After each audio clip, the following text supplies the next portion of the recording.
Our friend Ken DeCostner's here from the Sheriff's Office in Crime Stoppers. How are you? Riley, I'm great. How you doing? Doing very well. We get to the police blotter, and it has been very intriguing to say the least lately.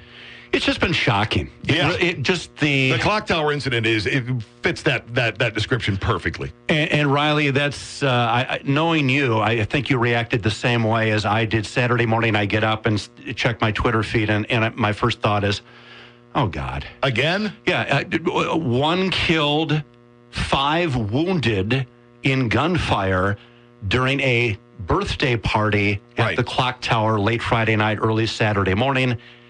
This press release put out yesterday by the Rockford Police Department. The victim in the shooting that occurred at the Clock Tower Resort has been identified as 23-year-old Rockford resident Marcelo Brown. Additionally, several other people sustained apparent gunshot injuries as a result of this incident. 2 18-year-old females, both in stable condition, a 19-year-old male in critical condition, a 21-year-old male in critical condition, and a 20-year-old male in stable condition. All are being treated at a local hospital. This is an ongoing investigation. No further information is available at this time. So this body count could have been much higher than it was. Right, and we have, according to the city, in addition to the one young man who was killed, 2 young men in critical condition. Yeah, it's shocking. You put it best. It was just one of those things. The social media buzz was there, huge. Our phone was ringing from different people. Hey, did you hear? Hey, did you see? Did you know about this? I mean, that was an attention getter.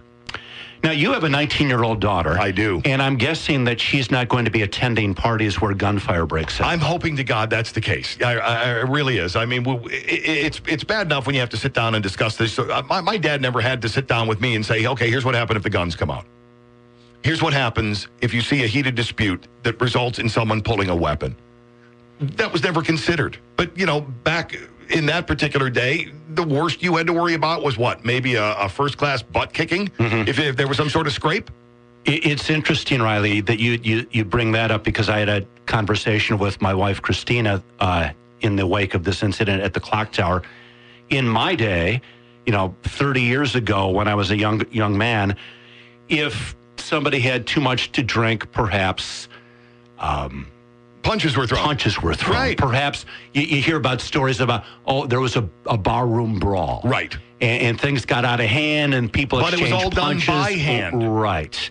And now, for whatever reason, there are young people that pull their guns and settle things that way. You talk about back in the day, you and I hung out together. We were roommates at one time. Our group of social friends, we were out all the time. 30 years ago that you were talking about.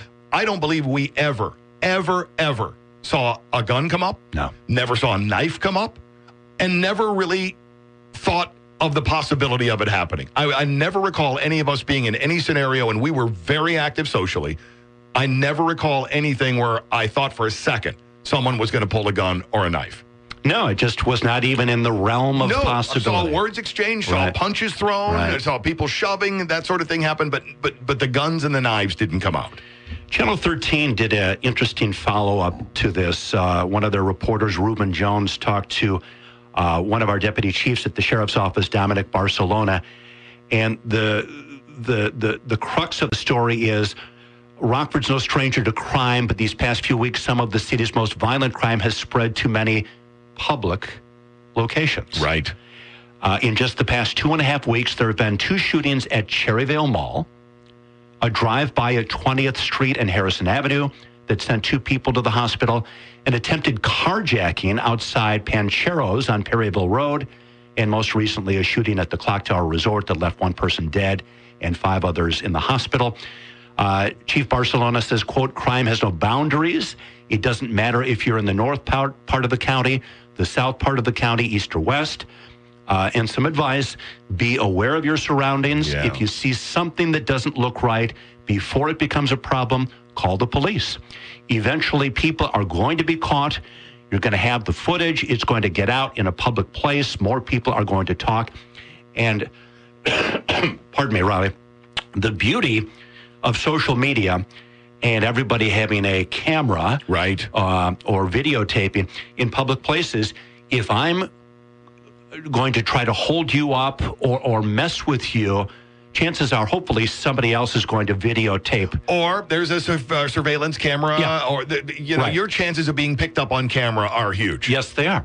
And frankly, I don't want to hear this Big Brother stuff.